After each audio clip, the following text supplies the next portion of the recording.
kind of like the idea that Mac just suddenly is like, I know. I don't just want to cohabit. I want you to be in my life forever and ever. Edie is furious that Mac brought mediocre snacks, and honestly, same. Carmine's calling. Happy holidays, Edie. Can I come and celebrate with you? Wow, that is so harsh. Hello from the void, it's Rose. Welcome back to my channel and my not so very challenge. Today we are channeling childhood.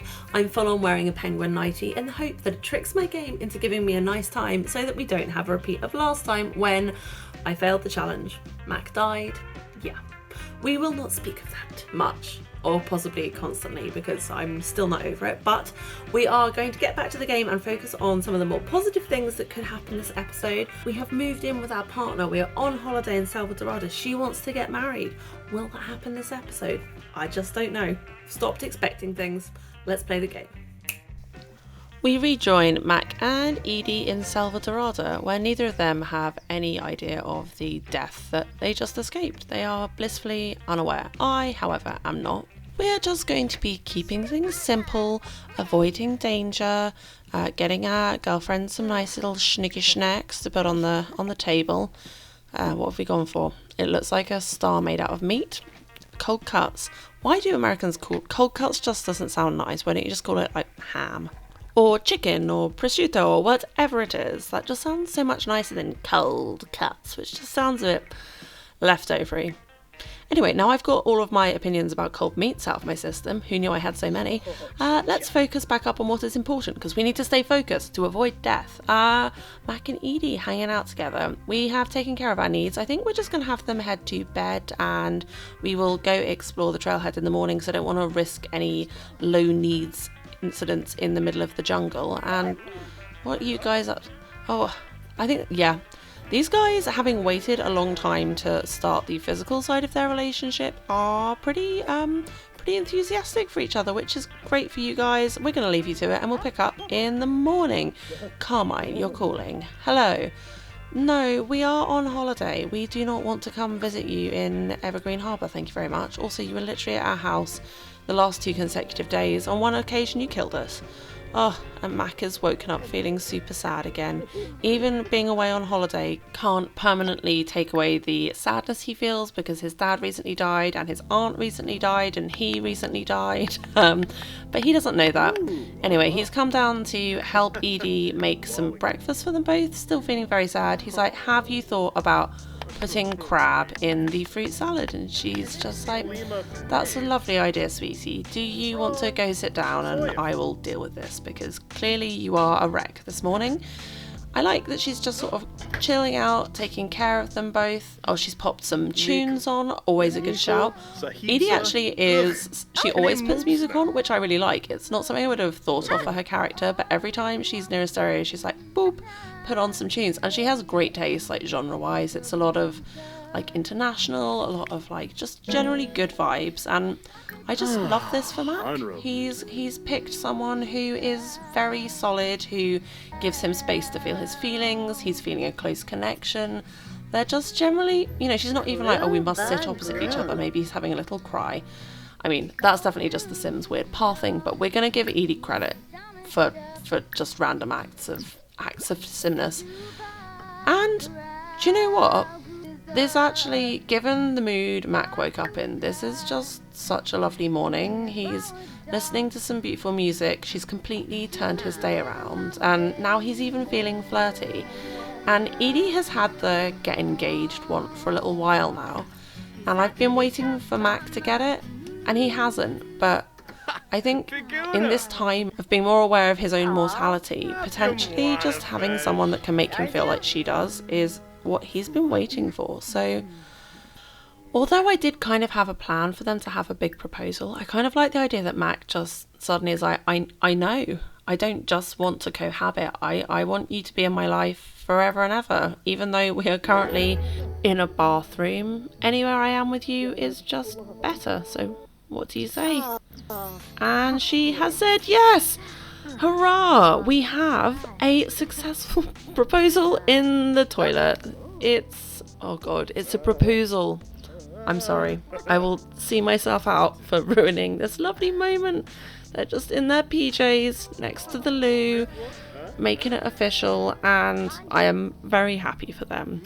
After all of the chaos of the last 2 generations, we have a healthy relationship with its own little quirks and foibles and their own way of doing things.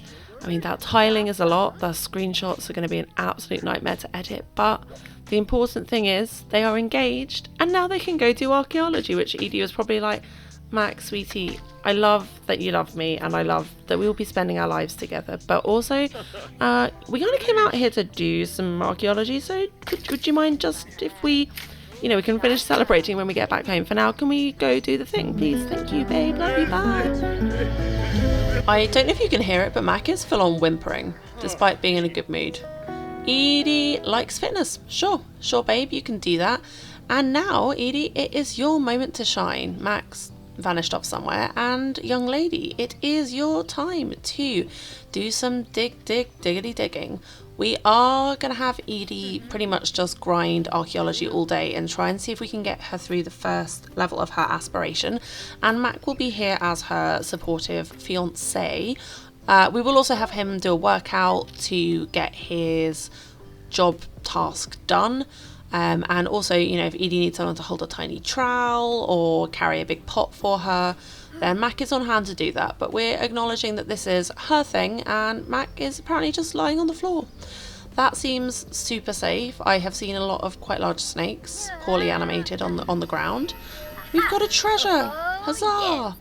But I guess on the plus side, at least they are both wearing shoes on this occasion. Edie's even wearing a hat. They are arguably appropriately dressed, but lying on the floor of the jungle. Oh well, we cannot have it all, and Mac is in the grand tradition of Selvadorado being attacked by bees. Edie's reached level 2 of her skill, which is excellent news. Maybe I will let them come out of the deep jungle and get Edie. Oh, she's going to go to the toilet anyway. So yeah, let's head on out, and we can instead use our archaeology table to excavate some of what we've dug up and raise our skill that way, closer to the bathroom. I like how Edie just took a little lap round Mac, like, hey babe, everything good? He's like, yeah, got a book with me. Off you go. Back to it. Enjoy. We're here for you. Support you. Looking out for snakes. Yep.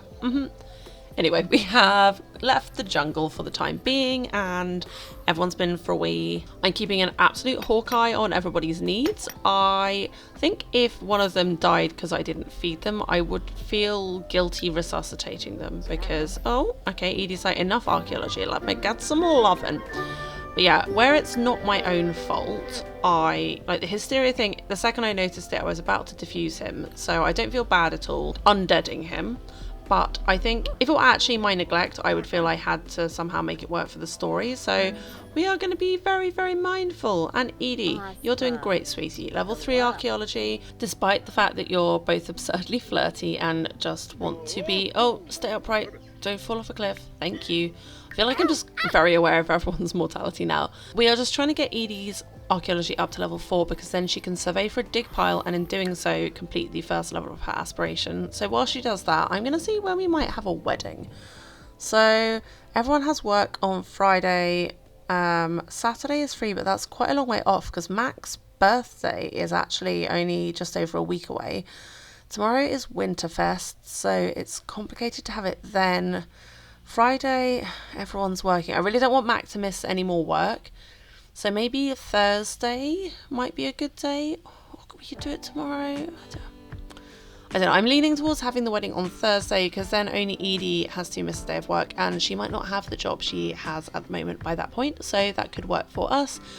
I don't think we can set up the event from Selvadorado anyway because you can only set it for lots in Selvadorado, and I think we want to have them get married back home. So we'll put a pin in this for now and book it in at a later date. I'm actually super nervous about this wedding because I really want it to go well, and I haven't played a wedding that I wanted to go well since my wedding stories came out.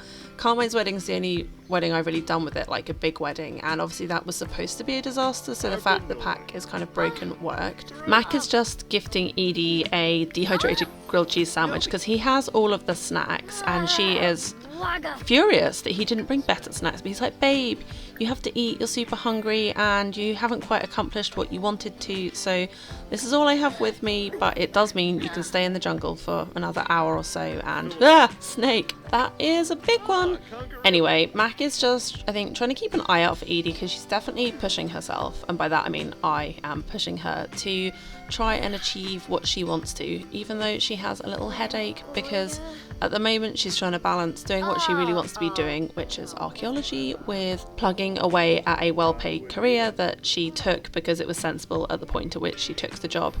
And for Mac, who is someone fortunate enough to be doing what he really, really, really loves for work, I think he'd do pretty much anything in his power to make sure that Edie can enjoy her holidays and do something that she cares about for work, instead of having to have it be a side hustle and being pretty tired and pretty uncomfortable because she's trying to squeeze every second of archaeology out of a 2-day holiday around their stupid astronaut shifts. So yeah, whilst Edie grinds to get up to level 4 archaeology, Mac is doing some thinking about, can they financially make it work now they live together, now they have a bit of money from selling his stuff, that Edie doesn't need to be an astronaut anymore.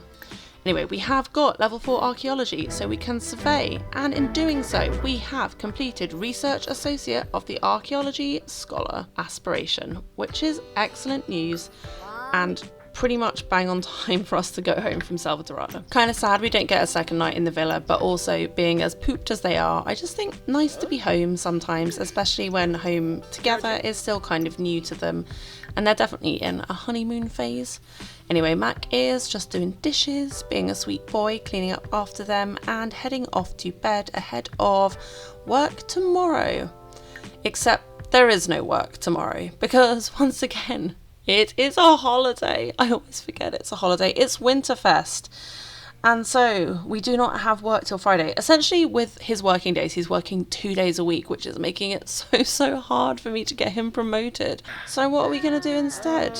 I've got them outside decorating a Christmas tree, because if we aren't going to be at work, we might as well make the most of the most adorable animations in game. One of which I do think is the very, breakage inclined method of decorating a Christmas tree. I just think this is super cute, and it's their first Christmas together. I mean, it isn't, because if we use Sims maths, they've probably been together about 4 or 5 years at this point. But it's the first Christmas in game, and I am going to make the absolute most of it, have them do all nice things, and I am being a little bit sneaky and only showing you one side of the lot for a very good reason. I have set something up that we are going to be looking at in a little while, but for now we're just focusing on colour coordinating the Christmas tree to our love with gold and grey ornaments, perfect for us, and singing a little song of Christmas. Carmine's calling, happy holidays Edie, can I come and celebrate with you? Wow, that is so harsh. I mean, possibly Mac is just screening her calls because he's like, Mum, you are here way too much, back off. So now she's started calling Edie instead. My grandma actually does that with some of my cousin's partners. But yeah. Anyway, once they have finished with this tree, there are some other things I actually need them to go do. Edie has another tree to go decorate, and Mac has another task to do, but first let us go ahead and light this tree, hopefully not on fire, which can happen, I found recently. There we go, sparkle sparkle, just like the Eiffel Tower. Well, the Eiffel Tower for about 10 minutes a day, but pretty nonetheless. Now, very carefully pan round so you don't see the back of the house. So, not at all surprising surprise, Mac is just making a cake. What kind of cake is Mac making, I hear you ask? Edie's just decorating another Christmas tree. Why have we got so many decorations in the back garden, I hear you ask? I mean, I can't hear you. If I could hear you, that'd be creepy. But look, Mac is making a very beautifully decorated cake. It's actually quite shit. I thought it would be better. Oh, okay. It's magically transformed into something completely different, but there we go. And you can now see that Mac was, in fact, making a wedding cake. Is there some sort of space-themed topper we can have? Ooh, stars. Is there a gold star topper, yellow, grey? perfect. It's a little bit spacey, it's gold and grey and yellow and perfect for the two of them. Mac's just whipping up a grand meal as well. After about a sim hour and a half of me being really cross that they weren't going to work, I thought to myself, do you know what? This could be an opportunity. Life is short and fragile, and sometimes you die of embarrassment or laughter. And so with that in mind, we are going to have the whole family over. Why have you hidden the food inside the record player? Num num, vinyl. We're going to tell the family to come over just for a nice Christmas dinner. And then, surprise, it's our wedding, because that will stop them having a chance to get weird about it or overthink things. It's just Mac and Edie and the decision they've made to spend their lives together and to have a very lovely time with dancing and walking down the aisle and cake and exchanging vows and kissing each other and maybe no more than that. It might be too ambitious. We're going to keep it fairly simple. We're going to get married in our own backyard with our family around us, and it is going to be very, very charming. And Mac is looking dapper in his vintage inspired suit. I just thought this was so perfect for him, but we're going to save that for next time. Looks like we made it. It's dark, but no one died, and I will take that. I feel a little bit mean making you all wait till next episode for the wedding, but I did feel like if I pushed forward and tried to cram the wedding into the end of the episode, something was bound to go wrong. So we're taking a deathless, drama-free, sweet, romantic, cute little episode, putting it in our pockets, and we will pick it up next time. I also am experimenting with slightly shorter episode times. It's just so much easier for me to do 15 minutes over 20. So let me know if you have any thoughts about that. Hate it, love it, don't care. Pop it in the comments when you're down there. If you want to give me a little thumbs up, think about subscribing if you are enjoying all the silliness, and come back next time for the wedding of the century, or at least August 2022. When Mac and Edie will be joined in holy matrimony, unless a meteor strikes. But I shouldn't have said that. Now that's going to happen. Why am I like this? See you next time.